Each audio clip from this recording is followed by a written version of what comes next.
Hello everyone and welcome back to another episode of the Belgian Football Podcast. My name is Ben Jackson and I will be your host, and once again I'm joined by Scott Coyne. Scott, how are you doing this evening?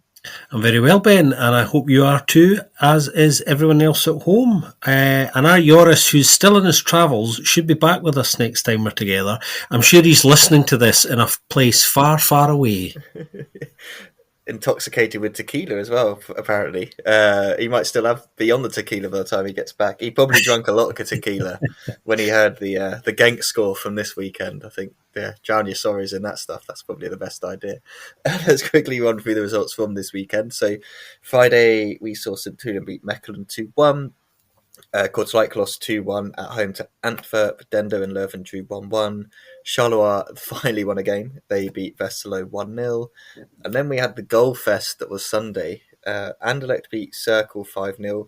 Ghent beat Standard 5-0. Union almost made it 3 5-0s in a row. They beat Genk 4-0.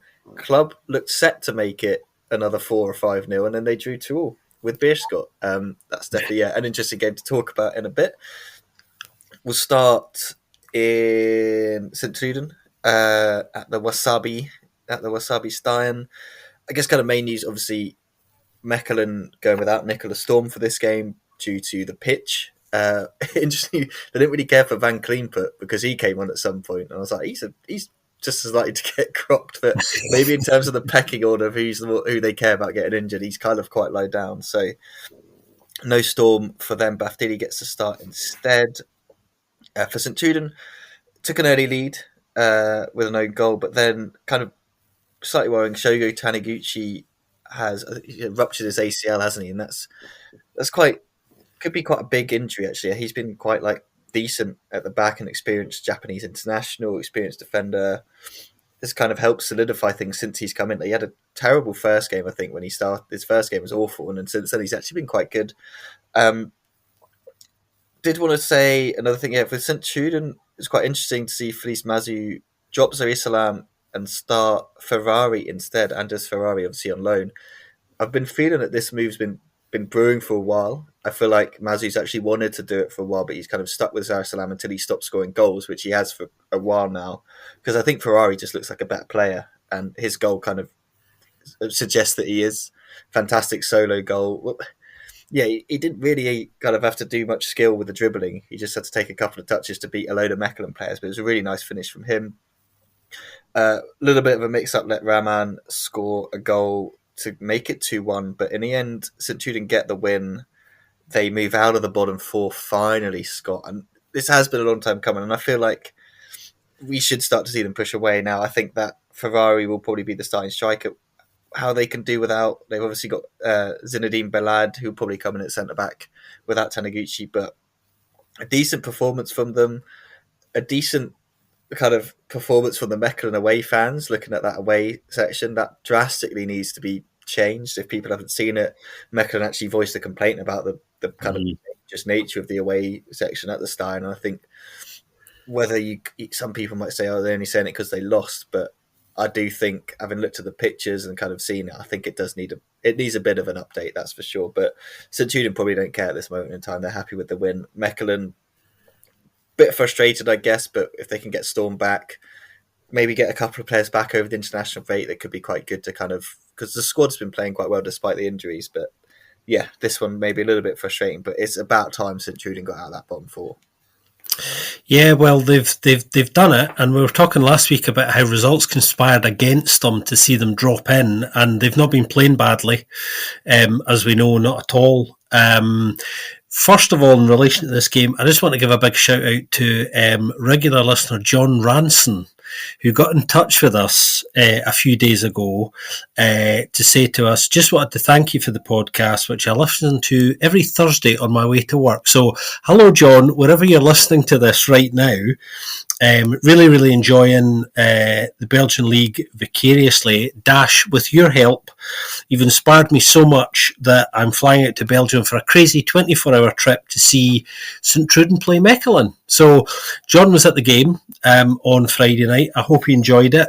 He saw his side win. My side not win, as he also alluded to in the email, which I've left out of reading there. But I hope you had a great time, John, and thanks for getting in touch.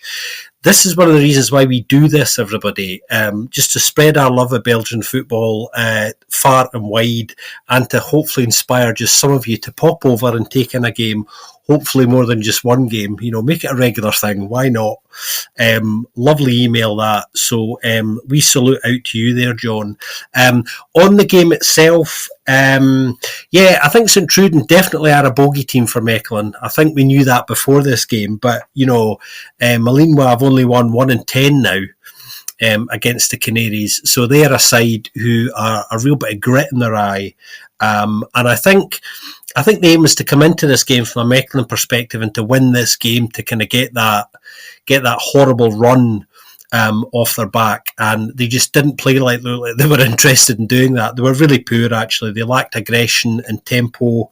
They were much better in the second half, but not enough to get anything out of the game. They made the end slightly more interesting than it looked like it was going to be, but yeah, just not good enough. I mean, Hazy saying afterwards, we didn't compete at all in the first half and we gave everything away, but he did allude to something I think more interesting when he said every time we want to take a step forward, and I think he's thinking longer term in terms of where the club's going and its ambitions, he says something goes wrong with us. I.e. there's a bad result like this one that's kind of just a bit of an odd performance, he said, and we've got to look at that. I thought that's interesting. That's very interesting. But he wasn't happy at all, and you know what Besnick's like. You can tell on the touchline that when he's happy and when he's not. He doesn't hide anything. So I suspect he was quite frank with how he felt about that performance after the game. St Truden just delighted with the win, I think. As they should be. And things looking decent for them, although they've got a tricky fixture schedule coming up. They've got Club Brugge away and then Genk at home after the international break. So that's a couple of tough ones, which I don't think they should go into with any fear, to be honest, with the way that they're playing. And as you were alluding to, I think Mazu has a much clearer long-term plan of some little tinkering that he wants to do, and I would agree with that as well. I think Ferrari does look like a player who offers you more in an all-round sense, and I suppose he proved that this week, really. Mechelen, on the other hand, have an easier schedule, although it's quite interesting because two of their next three games are against Beerschot. They've got Beerschot at home, then Kortrijk away, so two winnable games for them, and then they play Beerschot away in the Cup. So an opportunity to get back on the form wagon there. Yeah, they'll definitely hope to do that, and I think let's kind of segue that into Kortrijk. I think they were quite unlucky in that game against Antwerp, to be fair. I think they didn't play badly at all. Although I've got to give a shout out to that Janssen goal. I think that's there were some great goals this weekend, and that one might be lost within the kind of plethora of ridiculously good goals. But the finish from him was just, a sublime finish from Vincent Janssen. If you haven't seen it, just search his name, I think, on any sort of social media platform, you'll probably find it. It's a really, really nice finish from him. Poor Zeno van den Bosch scoring at both ends as well. That's always comical to see. Usually it's the other way around. You'd score the own goal first, then you make up for it. But he scored the goal and then didn't make up for it. I have to say another good performance for Senna Lammens as well. He's putting together a really, really decent season. And you forget that Jean Boutet's even kind of around still. Do you know what I mean? It's kind of like it's a lot easier to sell him. With the way that Lammens is playing. Alexanderson's just, you could tell he's just getting really, really frustrated, and I think to be fair, they just don't have the firepower there, do they? That's going to be has been the problem to start this season. Like, they can create, they can play well, they've got some kind of decent players in other positions, but when it comes to that final third, they just can't put their chances away. And yes, Lammens had a great game, but this is it's just a continuous story for Kortrijk, and that's where the major concern comes in, doesn't it? Because at some point the confidence will drop because you're not getting the results at all. The confidence in the strikers, like Ambrose, he works hard and he does a lot of good things, to be fair. Like, he kind of set up that goal and stuff like that. But I think he needs another striker next to him that kind of can help out. Like, he had Matchday and Oostend for like a little bit, although I'd have never thought he was that great at Oostend either. But I think he is someone that they can use. It's just kind of finding the guy to go next to him. But yeah, frustration for them. For Antwerp, it's kind of at least, they took advantage of a lot of results actually going their way amongst the kind of top two this weekend. Yeah, Cartwright can't get any real consistency going at all. I mean, it's been a problem that's plagued them in truth now for years, actually. I think, the story of their season so far really has been about, getting the odd win in amongst some ropey form, just to kind of keep their head above water. And that's what they'll be looking to continue doing, picking up the odd point and the odd win here or there. They've had a couple of unexpected victories so far this season as well, which I suppose has been a little boost to them. But yeah, they just can't, it feels like, half a step forward and kind of a couple back is really the story of their season. They've dropped into the drop zone now because of the way results have gone this weekend as well. And doubly frustrating for Freyr Alexandersson, because actually if they had taken some of their chances, they definitely, I think, would have got something out of this game. They did deserve something on balance as well. I think Antwerp getting a little bit lucky. Jonas de Rock was saying he felt they deserved to win, and I'm not sure I completely agree with that. I think Antwerp did get away with one. You mentioning Sena Lamans, he was a big reason why they did get the points in the end. He earned his weekly pay packet and then some with some really decent saves. And is having kind of quite a good season for them as well, as you alluded to. Worth highlighting, just from a positive note from Antwerp's perspective, and Antwerp fans will be glad that I've done this. Antwerp playing with 3 academy starters, not just this weekend. This is not unusual, of course, but to see 3 of them starting, brilliant. Andreas Verstraeten, 18-year-old defensive midfielder, his third appearance. Zeno van den Bosch, who everyone knows by now, and who's tied down, of course, in a new contract in order to protect their asset, because they think, there's a big acquisition there probably in the summer. But he's only 21 still. He's been a regular all season so far, and Kobe Corbani as well, 19-year-old right back, 10 appearances. So he's been around for most of the season so far. And it's just things you love to see, really good young players developing and developing fast. And that's the future for Antwerp, as we know, moving to that model of bringing through their own players, developing them and selling them for big fees, which is something we're going to see a lot more of for most Belgian sides. I think now that we know, it's not been confirmed yet, but the details around the new TV deal, it looks as if less money is on the table at the moment than there was before, which means we're going to see a situation, if that's the case, where clubs look to sell big and reinvest very, very modestly, probably in a more longer term way, much like we did this summer as well, if there's less money coming in from the media rights. But we'll see what happens with that over the next few weeks. De Rock afterwards saying, this is a learning moment for my young group. I think he felt that they let Kortrijk back into the game and slightly got away with one. He's not saying as much, but I'll say it. Even though there was some smoke and mirrors from him, I think, he wants to learn. Yeah, it's a game management thing, of course, isn't it? And maybe the fact that a certain influential centre half was missing this weekend as well through a slight rib knock. He had a sore rib cage apparently. Really, really important player, particularly when you've got 3 young players, through the spine of your team there, to have a leader like that who very rarely misses games in truth. So to have Alderweireld out the side probably played a slight factor in that last nervy half hour for them. I don't doubt it at all, because he's a big communicator and a big part of just, that team keeping its shape. So there's probably something in that as well.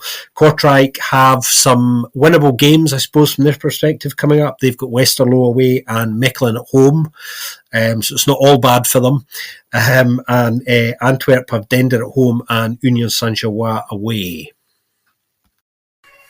Yeah, a little bit of a mixed bag in that sense. And yeah, it's interesting kind of with Antwerp looking at kind of like the youth that they're going with and stuff. It's really nice to see. And I guess if you said to De Rock, after 14 games, you'd be second in the league, it'd have snapped your hand off. The fans would have definitely snapped your hand off for that. And I don't think anyone saw them as the side that would be up there. Whether they can sustain it, I don't think so. I think if they make top 6, that's a decent season. And if they can sneak into European football, even better.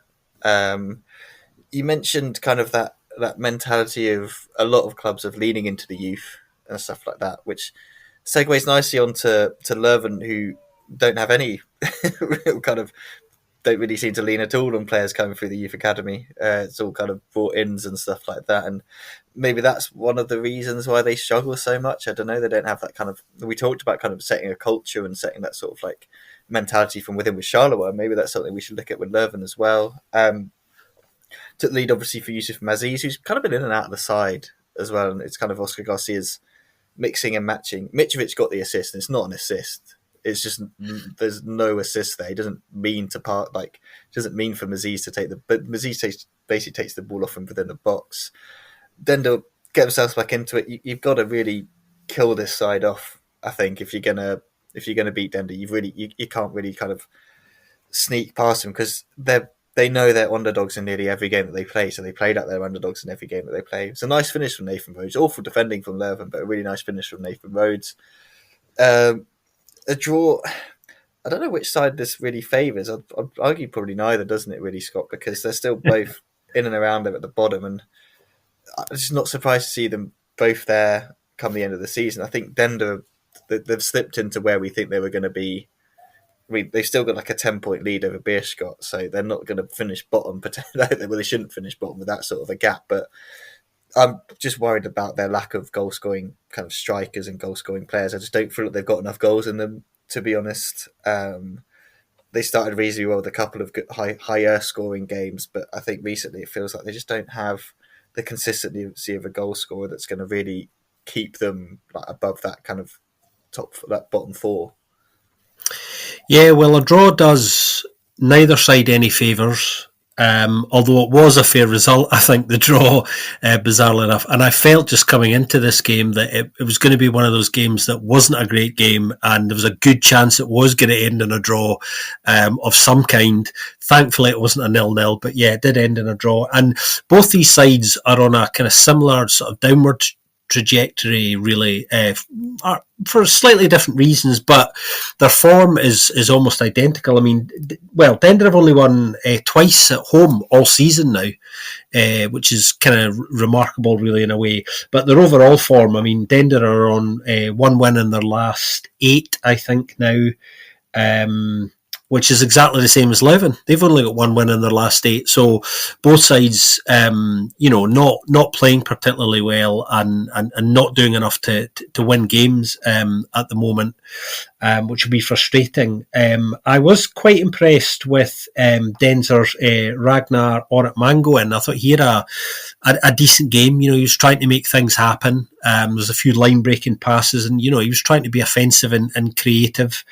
So he had a pretty decent game. And, you mentioned Maziz, who's been quite important for Leuven, I think. He's been one of the few players who has been quite consistent when he has been in the side and has had outputs. So I think he's an important player for them.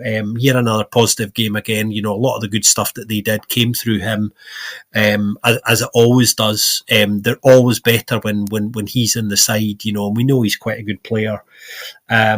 So yeah, neither side in good form at the moment, and both of them slowly getting sucked into this big concertina thing going on in terms of the points that we spoke about last week.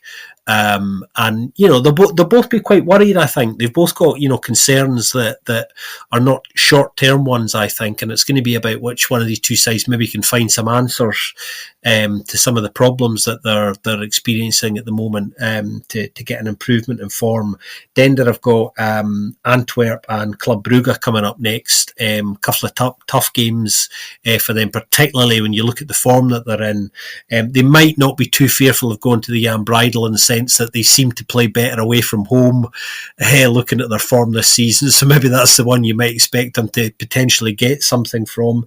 Leuven have got the visit of two Brusselaars, Union Saint-Gilloise incoming, as are Anderlecht to the Dendrief.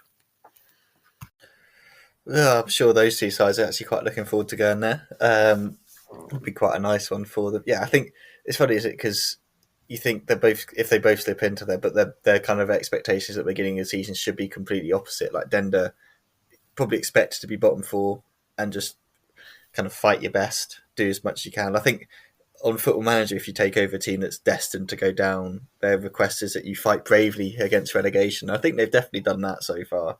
Whereas Lerwood, I think the ambition would be a mid-table finish at the minimum. We could speak about them all day.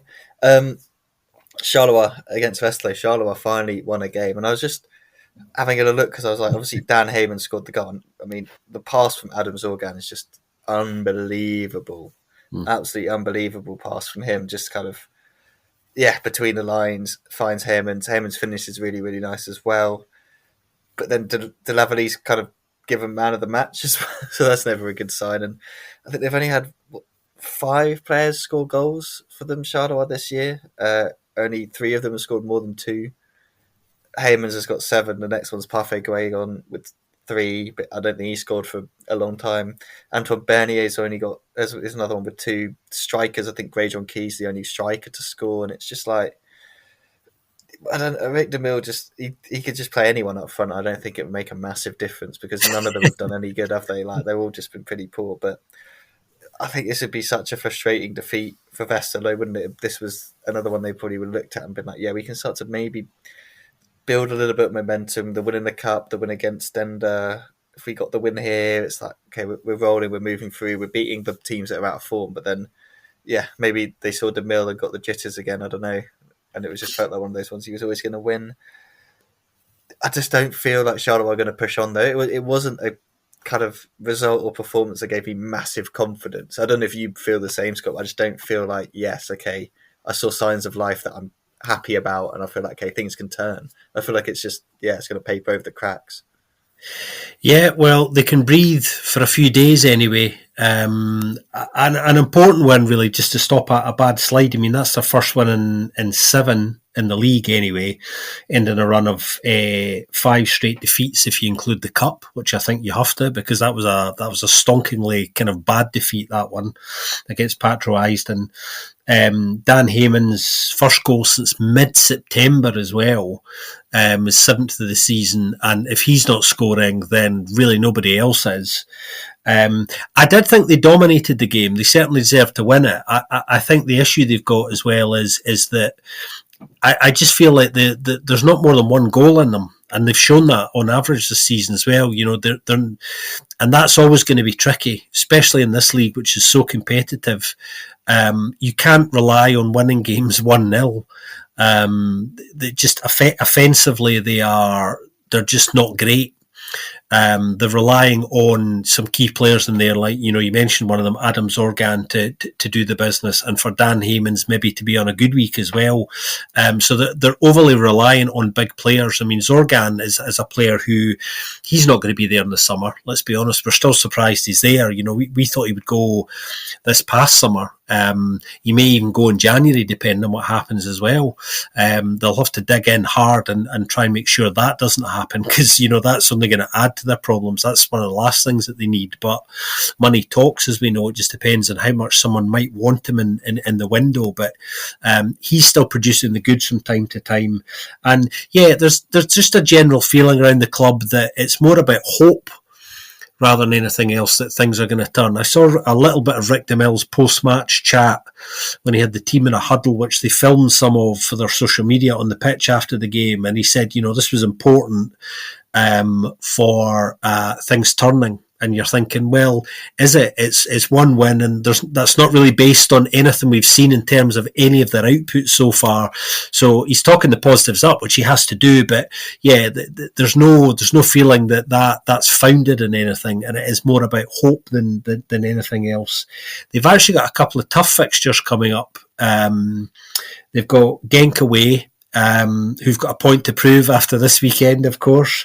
And then they go to Sklesen to play. No, they don't actually. They play at home against Standard, the big Walloon derby. So a couple of tough fixtures coming up for them there as well. And it just feels, they just feel very fragile, really. That's what I would say. Westerlo, yeah, I mean, disappointing one for them. This is a game that was definitely winnable, but you know they were dominated, and it just didn't happen for them this week. They've got Kortrijk and Ghent coming up next, a couple of home fixtures, so they will probably see some points in those 2 games.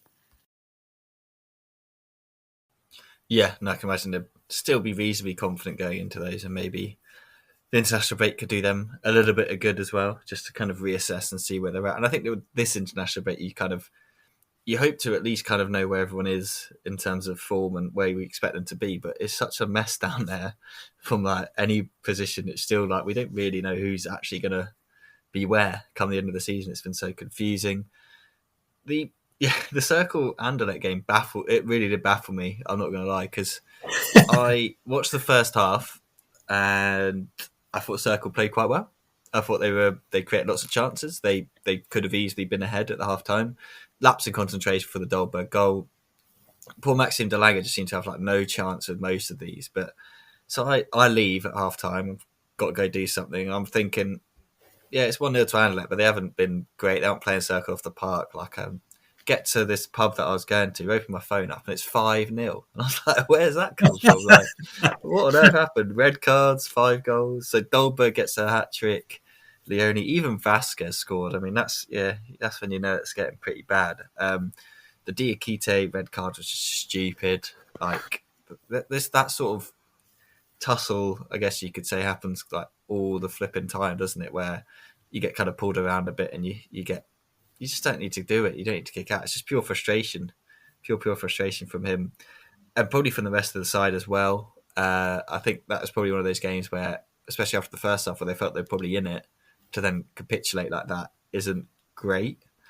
What else isn't great is it looks like Denke's off. Looks like he's going to Cincinnati in the MLS, and don't want to be disrespectful to the MLS, but that's not the move I'd have expected the top scorer of the Pro League to make. But I think we probably need to reassess where we see this league in terms of selling of players and stuff, because we've seen Hugo Kuipers has obviously moved to the MLS, Dante Vanzin moved to the MLS, Al Hassan Yusuf moved to the MLS. Like, a lot of these guys are making that move to the States if they can't get the moves they want in Europe. And I wonder if, you mentioned the TV money, Scott, in Belgium. I wonder if it's because of the TV or lack of TV money in the leagues that you'd think they'd probably go to. Basically, France. Like, I thought Denke was a shoo-in for Liga. I thought Liga would have been where he'd have definitely gone. Linguistically, it makes sense for him as well. Like, as a French-speaking, he could have easily, like, it's just easy, much more easy for him to kind of settle into that lifestyle and stuff. But the MLS is clearly, like, financially, it'll be great for him because they have that weird, like, designated player rule, don't they, where he doesn't fall within the salary cap, so he can earn a fair amount. They're going to set like one of the highest money like amounts they've paid for. I mean, 15 million euros again feels a little bit cheap for a player that top scored when you consider what Igor Thiago went for, who scored less goals in the league. So I think that, obviously we'll talk about this game a little bit, but it does. I'm slightly concerned, and I think they do need to go shopping in January to get another striker in. I do like Augusto. I think he's got some elements to his game that I think are really, really nice and really, really kind of he could develop into something really, really good. But I feel like if they could just get someone in with a slightly different profile, slightly more similar profile to Denke, because I don't think Augusto is that similar to Denke in terms of the physicality and stuff. I feel like Denke's a little bit more of that kind of bully man, whereas Augusto isn't as much. But it'll be sad to see Denke go. Again, like I said, not the move. And if he goes now, I think that'll be really, really like frustrating. If he went in January, it's like, okay, fine, but going now is a kind of leaves them a little bit in the lurch. So yeah, frustration and kind of concern, I guess, for Circle. For Anderlecht, yeah, could have been a really good week if they'd held on in Europe against RFS. They literally conceded in the very last minute of that game, and it took them forever to score in Latvia as well. They dominated the game, but just couldn't score. And I mean, it's obviously frustrating from a Belgian football podcast kind of perspective, but seeing the reaction of the fans in Riga to that equaliser, you kind of felt, no, this is kind of what the competitions are all about. Like, the fans were going mental because they clearly recognise that Anderlecht are a massive club, especially in European football. So fair play to them. But yeah, a frustrating result because they would have been I'm pretty sure they'd basically been through if they'd got that win. But they followed up with a 5-0 win over Circle, and Kasper Dolberg scores a hat-trick, so I guess you can't really complain. Yeah, well, on Denki first, we're led to believe this evening that the fee is actually going to be more than 15 million. It's not been confirmed exactly what it is, but yeah, noises come out of the club suggest it's definitely more than 15 that they've agreed. Um, the one remaining sticking point seems to be that Circle want Kevin Denke to stay until January and then make the move in January for understandable reasons because they can't replace him until January if he goes now. That's their hope. However, you've got this other side of it where if you're investing more than 15 million in a new striker, and you're allowing them to go back to a club, albeit for another 6 or 7 weeks, that's a significant risk in your investment. You know, I would be nervous about that if I was the buying club. I'm sure Kevin's probably a bit nervous about that. I mean, you're not telling me that isn't going to affect psychologically how he approaches games if he knows he's signed for a new club, but doesn't want to get injured, understandably, and throw all of that into kind of doubt. So it's quite complex. So this isn't done yet. I suppose that's partly what I'm saying, although they are making progress on it. Kevin Denke has flown to Togo pretty much straight from Cincinnati after those talks as well, those MLS talks. The MLS just need to sign this deal off now, apparently. I think Cincinnati, from what I gather, are open to allowing him to come back until the end of December.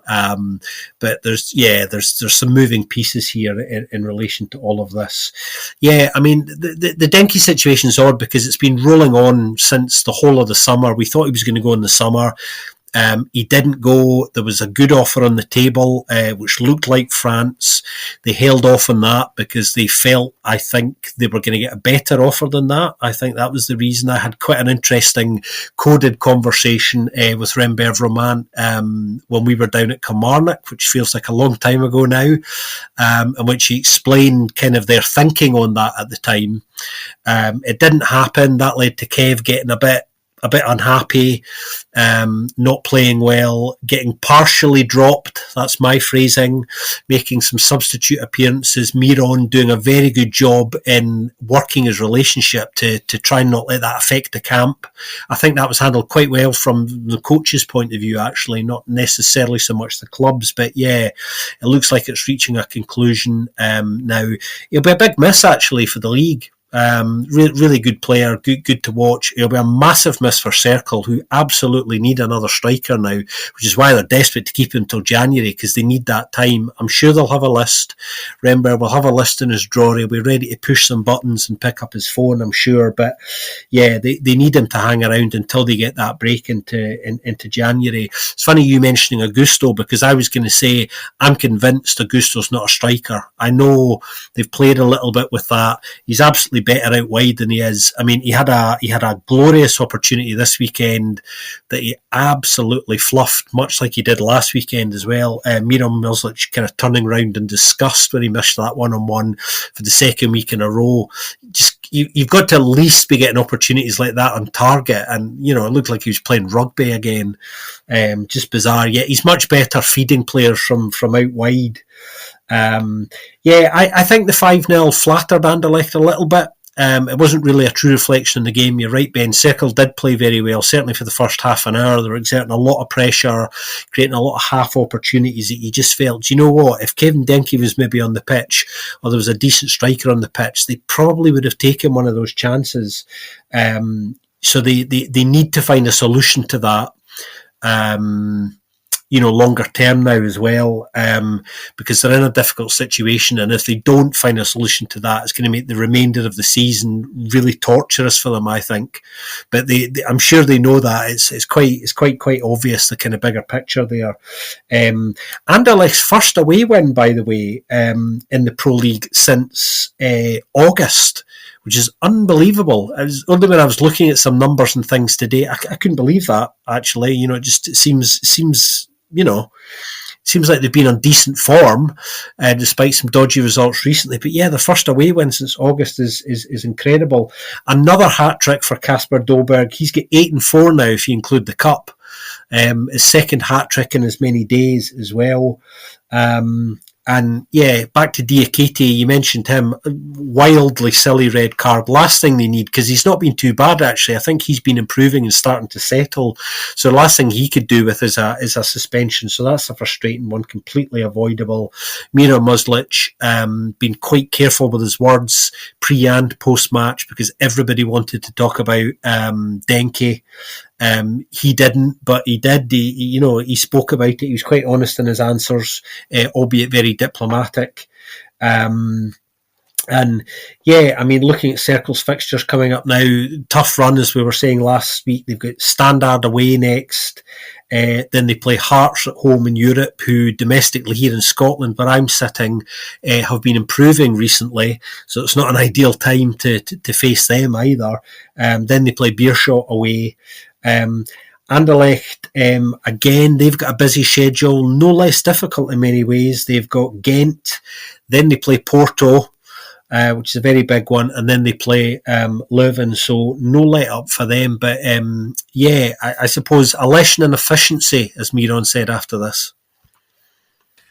Yeah, and I feel bad we didn't actually mention that Circle got a great result in Europe against Lask, down to 10 men. Again, Denke getting sent off, which I thought was soft. I really thought it was quite a soft second yellow for him. And I thought the team played really well to eke out a draw and create a couple of chances as well. I thought it was a really good result.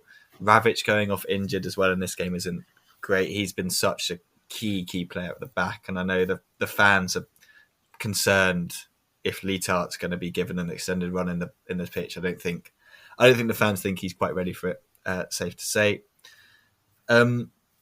Let's move on to Ghent Standard, which it's not very often that a 5-0 is overshadowed, is it? Like with another incident that happened during the game, but really quite scary actually when Fadiga collapsed, because to add some kind of context to it, he was playing in France. He was playing for Brest, and then they picked up this kind of like irregularity with his heart, like a defect with his heart. Took a while, but he had to kind of get medically signed off that he could still play. But Brest were like, we just don't feel like we can take this risk. So they mutually agreed the contract kind of termination. He then moved to Ghent.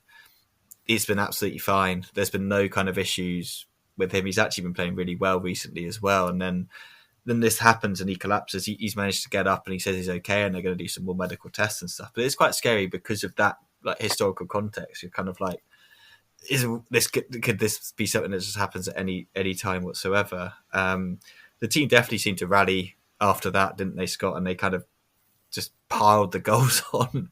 Max Dean's second goal was ridiculously good. Lovely little volley. Archie Brown's goal was pretty decent. Sonko playing pretty well. Standard kind of did hit that kind of self-destruct by that point for the fourth goal, and then the fifth goal as well. I feel like with Standard, if they're gonna kind of go behind in a game by more than 2 goals, that's it. Like, do you know what I mean? They're not scoring enough to kind of get back into the game. So you could almost kind of chalk up the moment it goes 2-0, it feels like, with them in the league, and you could be like, yeah, there's no way they're coming back. But yeah, for Ghent, obviously the Fadiga thing, but then having Max Dean score some goals is crucial because the strikers haven't really been firing for them. I think he leads all strikers with 4 goals, but that's thanks to 2 here, kind of doubled up his tally in the league for the season. Daniel Schmidt in goal had a pretty decent game as well. Nice to see him, forgotten man. He could definitely do a job for a couple of clubs, I think, if they were looking for a goalkeeper. But yeah, Ghent kind of needed it. They did win in Europe during the week as well against Omonia Nicosia, but only by 1 goal.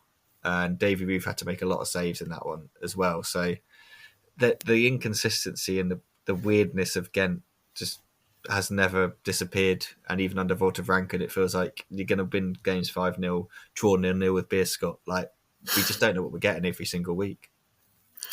Yeah, they're quite a frustrating side, just generally, and that's not about a ranking thing. It's a Ghent thing as a club.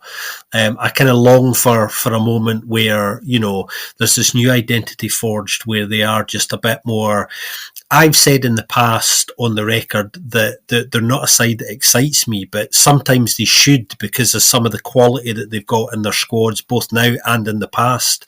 But because of, essentially, a perpetual inconsistency, actually, they've never got to that point for me. Maybe it's going to come yet. Out of rankings wrestling, kind of quite a few pieces of the jigsaw there, I think. It's not all necessarily clicking yet, although it did very much this weekend. Totally dominated the game.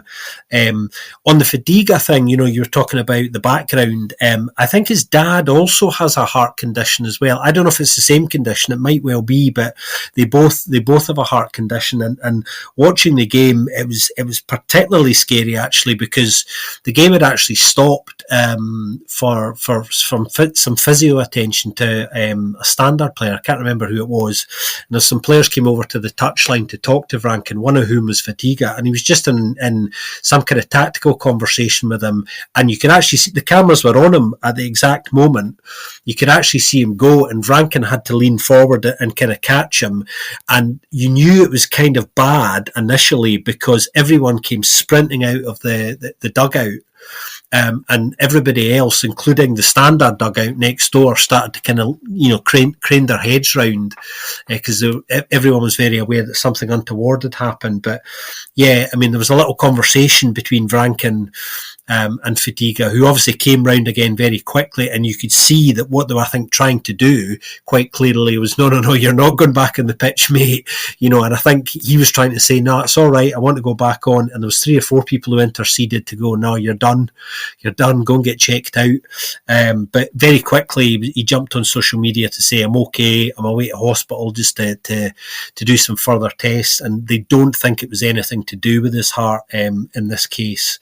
But a kind of real close shave there, because that was really one of those heart in the mouth moments, no pun intended, that really did send a bit of a chill down the spine, no doubt about that. Max Dean's first goal, the technique in that is bloody outrageous. It was just, possibly goal of the weekend for me. You're right. There was we were kind of spoilt for some really nice goals technically this weekend and some good finishes.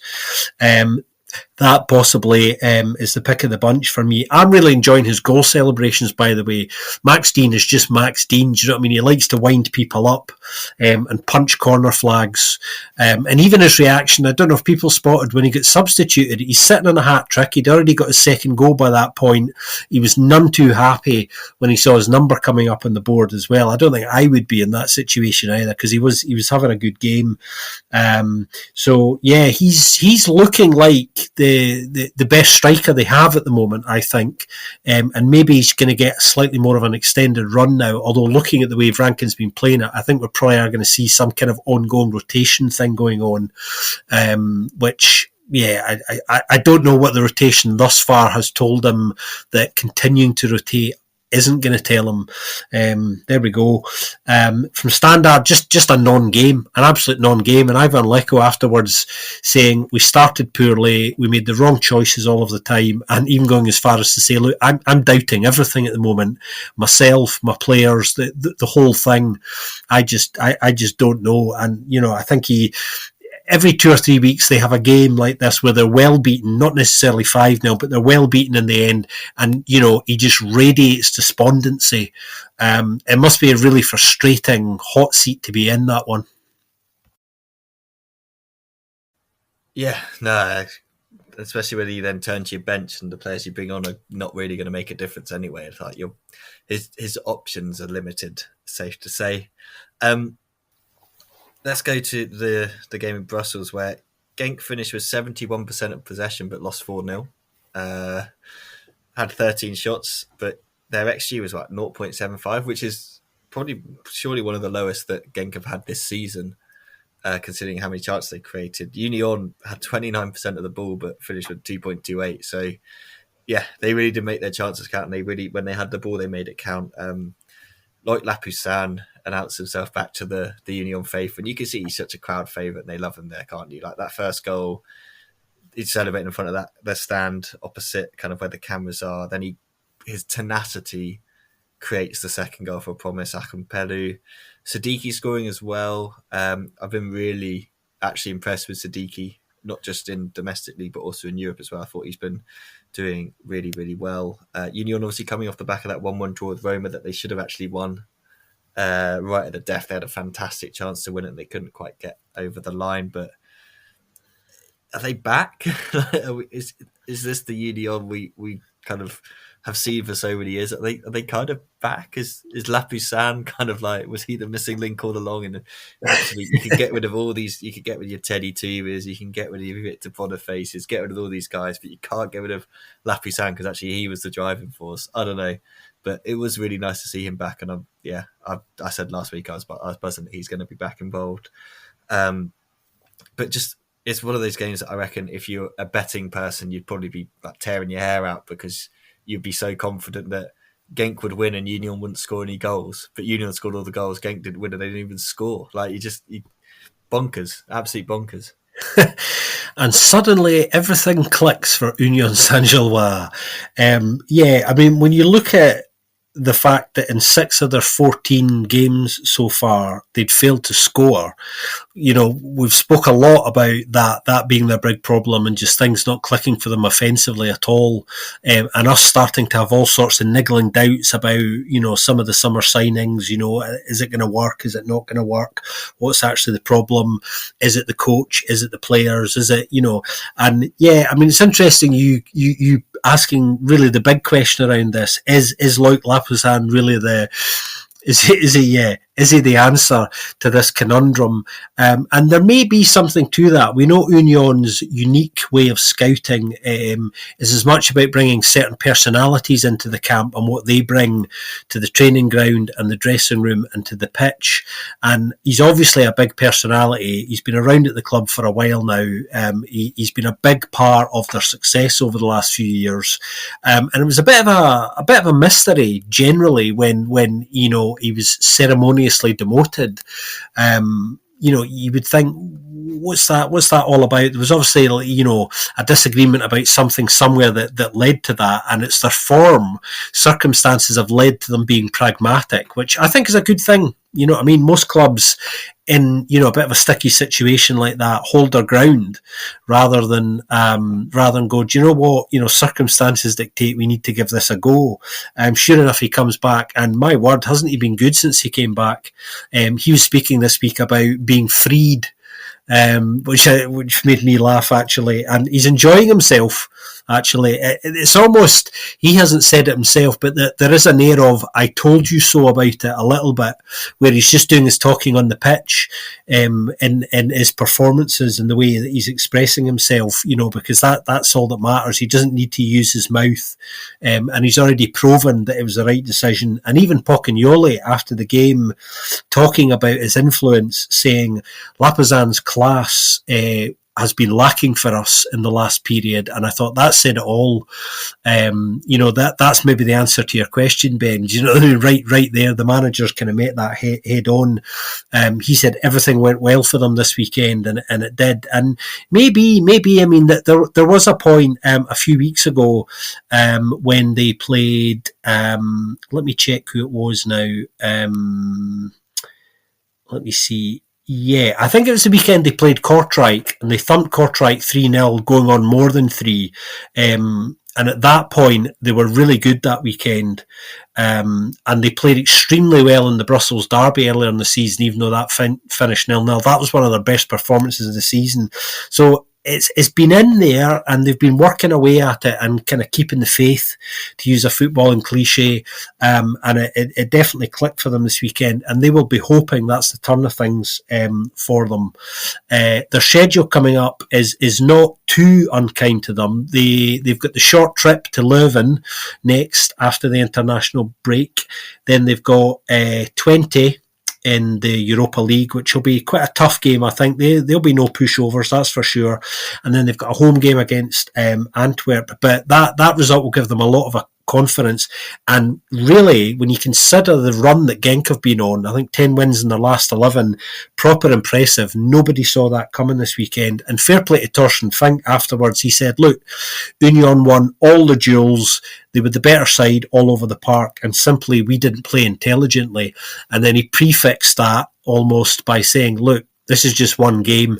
So this is, this is a seasoned campaigner who knows what he's doing, and he just accepts, I think, for whatever reason, it was a bad weekend, and I don't think he sees anything more sinister in it than that. And neither should he, because we know that Union are a good side, really. Yeah, no, exactly. And now they're kind of just sitting outside the top six. Like things are looking better. Happy for Boccagnioli because I feel like we've mentioned he's been trying so many different ways to make this work, and I think that's probably why the guys at the top of Union have been like, well, we don't want to change it because we feel like he's putting so much effort into like working this out. If it will click, it will click, and maybe he's found the solution. Maybe it was bringing in Lapissan, that character, that kind of he just has that kind of will to win, and I think that it makes such a difference. I think they could almost punt the Europa League. Though. I feel like it's just not been going well. I don't really know how it's really tough to work out when are you out of that competition. Do you know what I mean? When is it going to be too late? Like when we kind of think actually there's no way you're going to be able to do this because it's such an unknown. One side that have done pretty well in Europe, Club Brugge, finally getting a win. They beat Aston Villa. They deserve to beat Aston Villa, in my opinion. The funniest thing ever, that Tyrone Mings thing, though. What are they arguing? Martinez clearly takes the goal kick. Mings picks it up, like moronic. I've got very little time for Tyrone Mings after I saw him stamp Nelson Oliveira in the face during a Reading game once. So, Ouch. yeah, it was kind of like nice to see him make that stupid mistake and get punished for it. But I thought Club were great. It was a fantastic atmosphere, and I think we mentioned last week that they didn't even need to get out of many gears to beat to beat Leuven. They got kind of maybe they got away with it, but it felt like after 15 minutes in this game that I was like, this is going to be 4-5. Like they're just going to run rampant on this lot. For Man getting his goal, so easy. Bjornmar with 2 assists as well, which is quite nice to see him back and kind of contributing. Joaquin Says with the goal and then getting injured, which is so frustrating because he's just got that call up for the national team. And they keep getting these kind of right backs out of nowhere, don't they? Like Clinton Mata left, and you were like, "Where's the next right back going to come?" And then Saba was fantastic last season. Now Says has covered and been fantastic. And yeah, you just get to half time 2-0, and I was like, "Oh, I'm a bit worried for Beer Scott." Like they trying, like you can't say they weren't trying. They really were putting the effort in. And then Mr. Al Sahafi just decided within 4 minutes that he's just going to change the game. Love it. Route 1 football at its finest. Fade with that ball over the top. Just not dealt with at all well by the centre back pair. Ordonez and Mekala were just kind of all over the place at that point.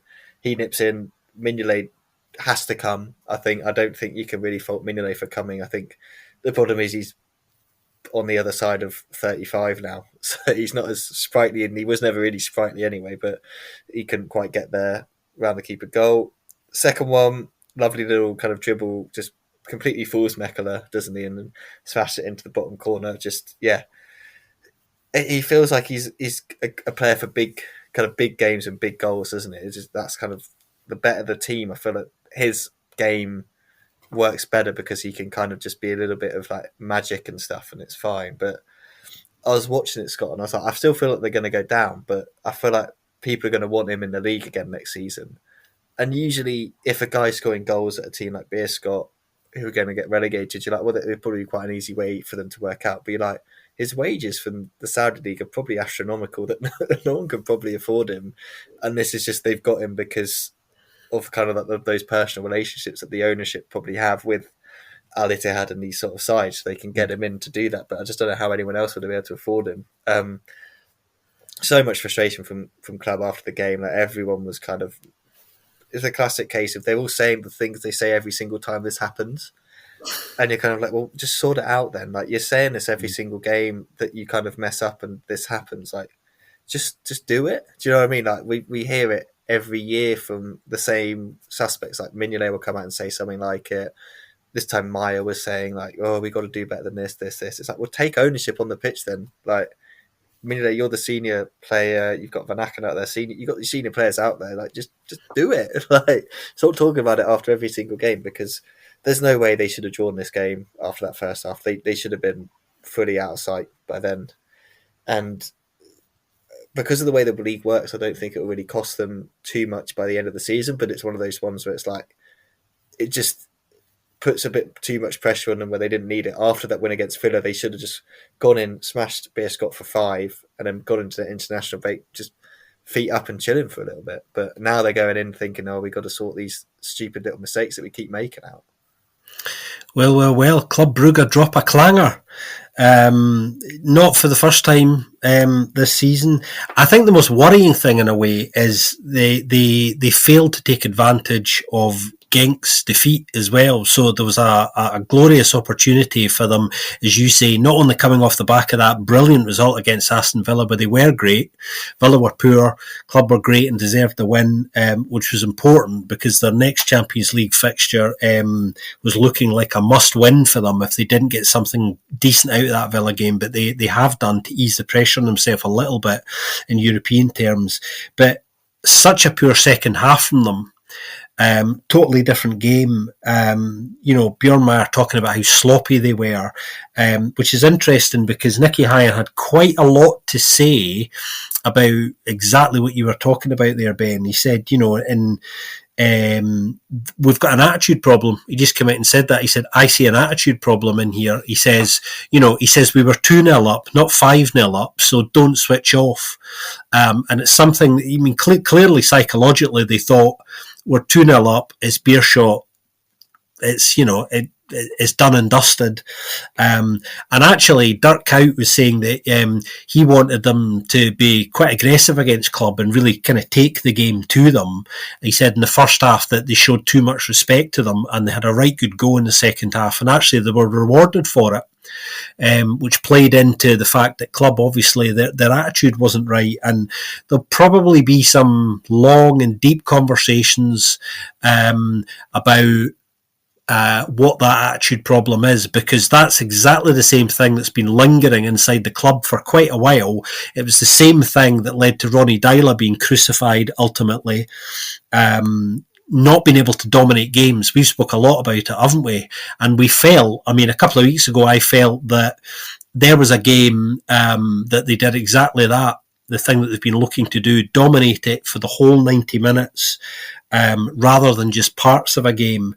And you certainly can't switch off. It kind of underlines how competitive this level is, that a side that should be well out of sight, particularly off the back of a great result with an international break coming up, as you were saying, playing the side who have been by far the poorest side, bottom of the league. You go 2-0 up and you throw it away through just approaching it in the wrong way. Not great at all, and they'll need to address that. So Club have got St Truden coming up after the international break, and then they've got a big game in Glasgow against a side called Celtic.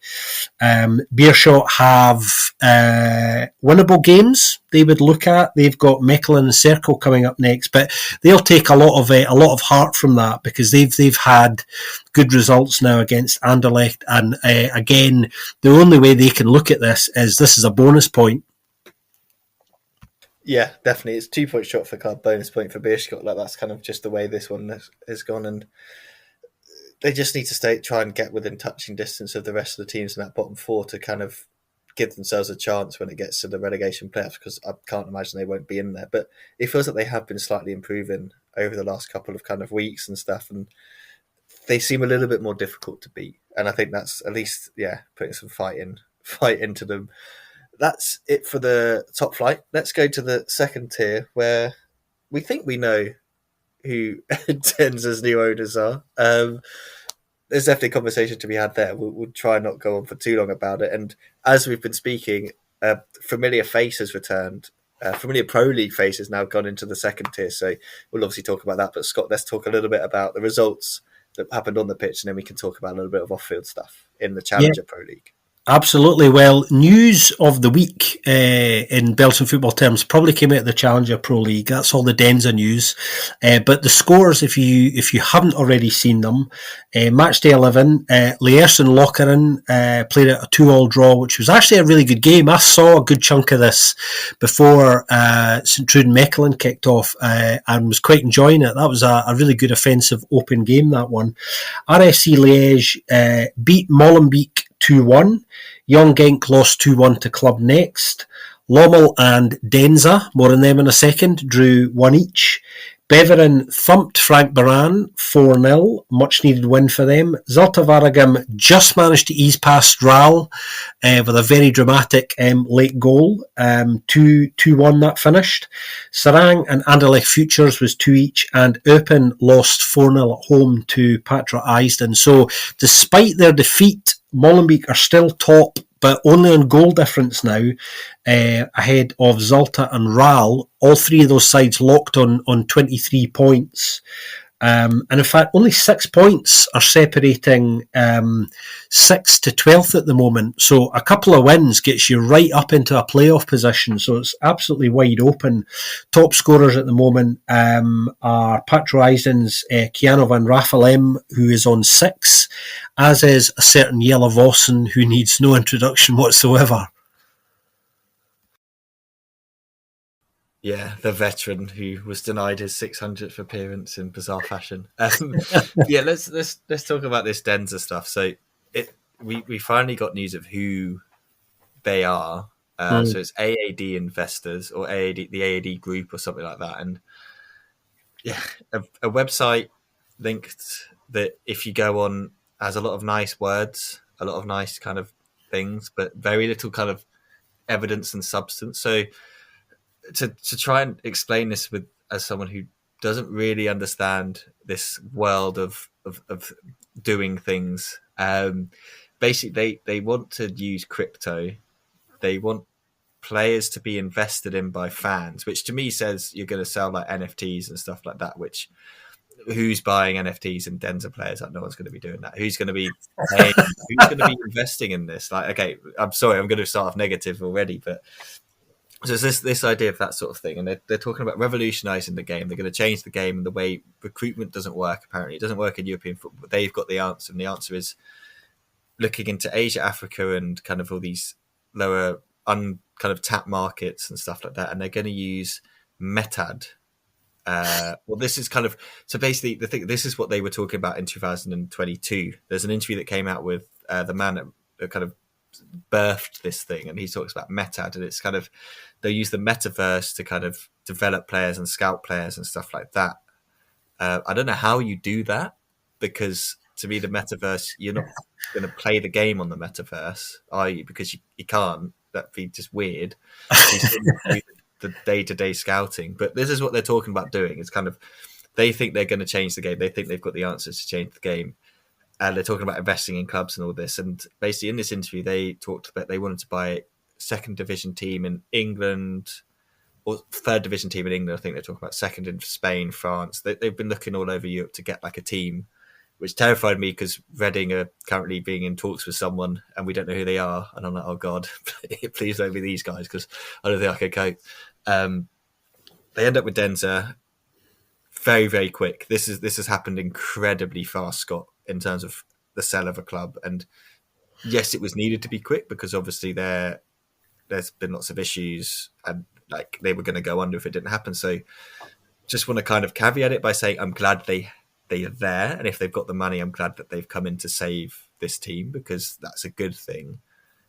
But it's very, very weird and very, very concerning about what the substance of everything is. And yeah, let's just say we've been having conversations with some people that work in the Challenger or have worked in the Challenger who are all a bit kind of like, this just seems a bit strange. This sounds a bit weird. People that know a lot more about the world of football behind what happens on the pitch than us, I guess. And we think we know a reasonable amount from speaking to people, but you don't really. But yeah, people that know a lot more than we do, like I've said, that it just seems a bit odd and that we should watch the space. And they're not really sure where and how this thing's going to operate. And I think for me, Scott, I was thinking that they're talking about all this stuff around like using data differently, or not even using data, just scouting differently to what everyone's doing. I'm like, we've got teams that we know that Circle are scouting the globe, Union scout the globe. Like the idea that no one's scouting Africa anymore is just far fetched, isn't it? Like, it's not true.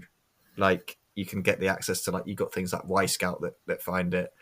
There's another one that's similar to Y Scout that I know of, where they are doing a lot of scouting in Africa. Like people are doing this stuff regardless. I don't know how your metaverse cryptocurrency style is going to do that. And it reminds me a bit the guy that took over Crawley a couple of years ago, who said he was going to sell like NFTs and stuff. And he soon realized that just run the football club like an actual football club and you'll be successful. And it has now been successful because they realized that a lot of the stuff they did was pretty stupid, just like sacking managers and stuff like that. So I think I've read an interview with that guy, and it seems that there's a little bit more confidence in that guy, because he was saying they're going to be in the Premier League in like 5 years. They've not promised anything crazy like that, but I don't know. I'm sure you've got your own opinion as well, Scott, but I'm not convinced, and I'm intrigued to see kind of what goes on, because no offense, they've made someone who was head of communications as head of everything, which is quite a jump, and that person's only 28, and I'm sat here as a 30-year-old being like, I couldn't run a football club. Like, I'm terrified. I'll be terrible at it. So Happy to try though. oh, yeah. If they're going to pay me for it, I'm sure. But fingers crossed for her. I really hope she's able to do it, because like, having a woman in that position is great for football. Yeah. So I really hope she can pull it off. But I hope that she's given what she needs, and this isn't just some weird thing where other people are putting the strings behind her back and she's not able to do kind of the right things, because she clearly has a knowledge of Belgian football. Like, she's been in the game, she's done the communication stuff. She's like, I think she was a Mouscron fan as well, so she knows the pain that can happen when a club goes down. So I think she's probably the better person to have in the situation, in the sense of like, she probably will fight to keep the club afloat. But it's all the other stuff that's just it's just weird. It's really, really weird, isn't it? And I don't know, if you're a cryptocurrency collecting person, tell us, would you invest your crypto in Deinze? I don't think I would. It doesn't make any sense. Well, you mentioned the new CEO, who of course is Celine Mowat, who up until recently was Deinze's head of press and comms, has now been elevated to the new chief executive under the new owners. According to certainly what has been discussed in the media so far, and very little has actually, because there's been, frankly, no open access to media around this, is that Salim was actually kind of pivotal, apparently, in bringing AED Invest to the club. She was aware of these individuals, particularly the owner of AED Invest, Doudou Cissé, his name is, who is actually a former, well, he describes himself as a former asset management advisor to some senior French players and senior French international players. Now, being a senior asset advisor, a financial advisor essentially, is in no way the same as, being a football operations person. They are very different, regardless of what someone might want to say about that. So the skill set thing is questionable as well. AED Invest are actually very new. Ben's right, sort of kind of the autumn of 2020 was round about the time that they were formed. So they're not a newly formed company. This is the first club that they've bought. The intention is for it to become longer term a multi-club network. They're talking to other clubs just now. It's all very strange. I've seen and heard nothing myself that makes me think these are serious football people, if I'm honest. It hasn't been very transparent. The strategy, such as they've revealed so far, and Ben described it, is frankly bizarre. Developing their own data system, fair enough. A lot of clubs are trying to go down the bespoke route now. I'm not sure why you would necessarily need to or want to. So Doudou Cissé is the sole shareholder. That's worth reminding people. So although AED Invest is made up of a number of different funders, Cissé is the sole owner of the club now.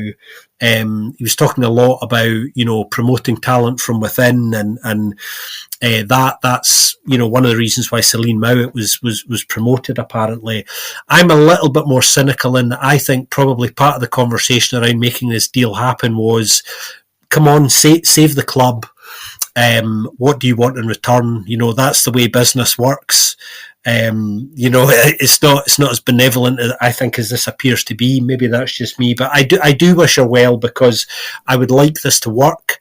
Although I think the odds are stacked in its favour, and I think if I was a Deinze fan, I would still be pretty worried, because I've not seen and heard anything that would reassure me at all.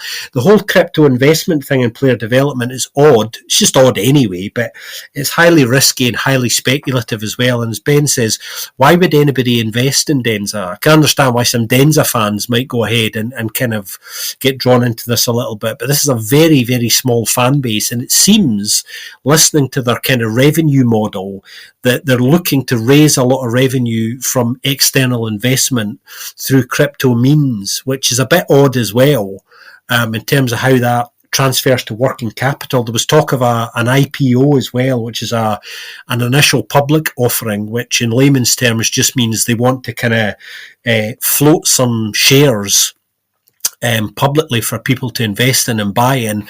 But Deinze don't have any assets. They're not an attractive club in that sense. So I'm not sure who these people are going to massively invest in the club are. They've bought the club for a very small fee. We don't know the exact fee, but it wouldn't surprise me if it was as little as €1, to be honest. So keen were ACA, the previous owners, to get rid of Deinze. They've said they would clear the debts and pay the players. There's a backlog of payments to be made there. They've then got to continue financing the club. But it looks, if you look at some of the little things they've said so far, that they look like they would quite like other people to play a part in financing the club rather than themselves, which is all really odd. So it's just full of red flags for me.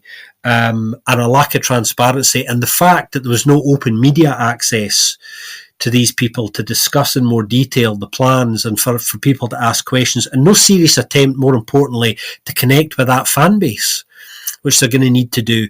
No attempt to do that properly at all suggests that just the will on the part of the new owners is not necessarily what it should be. So I think there's a lot of bad signs. And the truth is, we've seen the detail in this in Belgium so many times. So I don't think we're being unkind to them.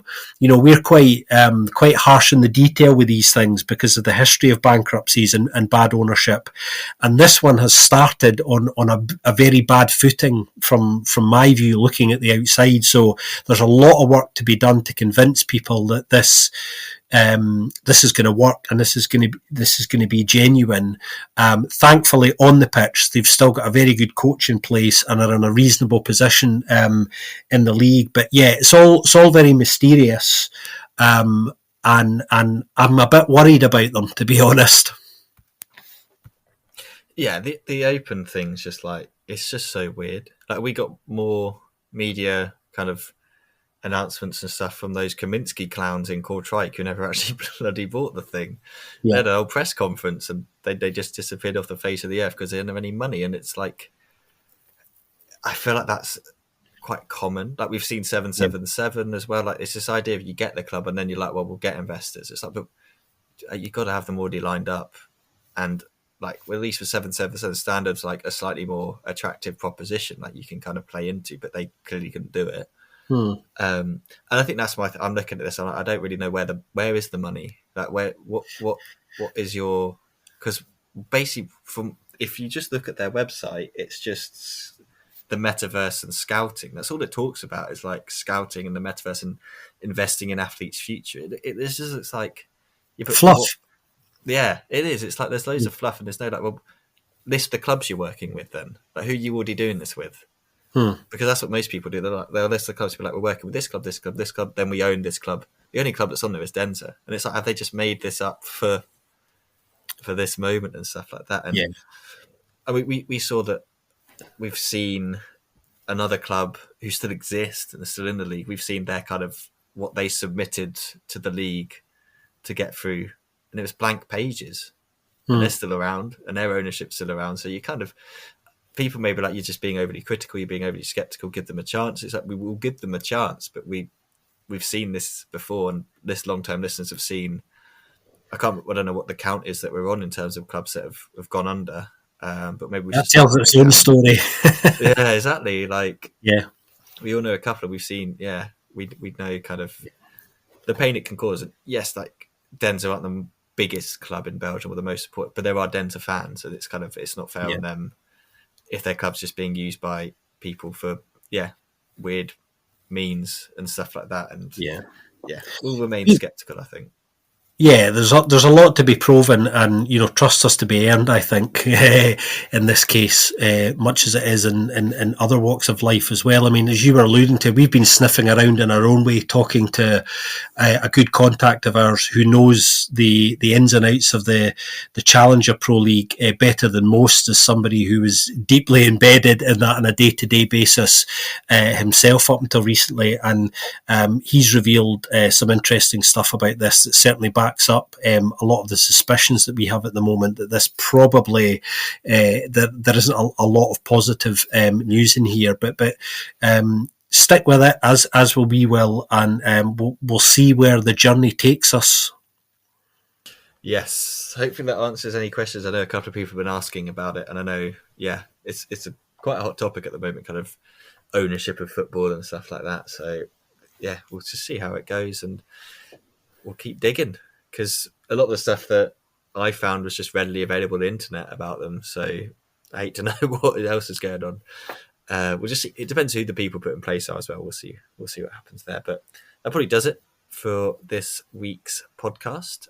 Enjoy your international break, everyone. Joris will hopefully be back from his tequila-induced, like, kind of holiday to join us again. But Scott, it's been a pleasure doing the two-man over the last couple of weeks. But it'll be good to get the Belgian back. I'm sure we need that Belgian flavour on the podcast. Yep, it'll be good to have our Joris back with us after the international break. He was actually at a game in Mexico as well, which I'm sure he'll tell us all about, where he saw an old Pro League favourite. More on that when Joris comes back. That excited us all greatly. A former Zolta Vargam legend playing in the game he was at as well in Mexico. I'm off now to try and find my way out of the metaverse. I can't see any doors here. Hopefully, I'll have found my way out by the time we're back together. You might have been scouted by Deinze's scouting system by then, and you'll end up playing for them. So who knows? If anyone does know how a metaverse might work in a footballing sense, feel free to let us know, because I'm all ears if that's the way the game's going. But I can't quite work it out. But anyway, yes, as I said, enjoy the international break if that's something you're into. If not, I hope you can get through it. I know not everyone's a fan.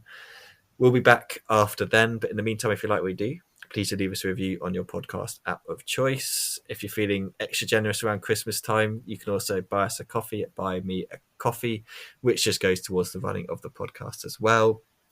As always, thank you very much for listening, and we'll speak to you very soon on another episode of the Belgian Football Podcast.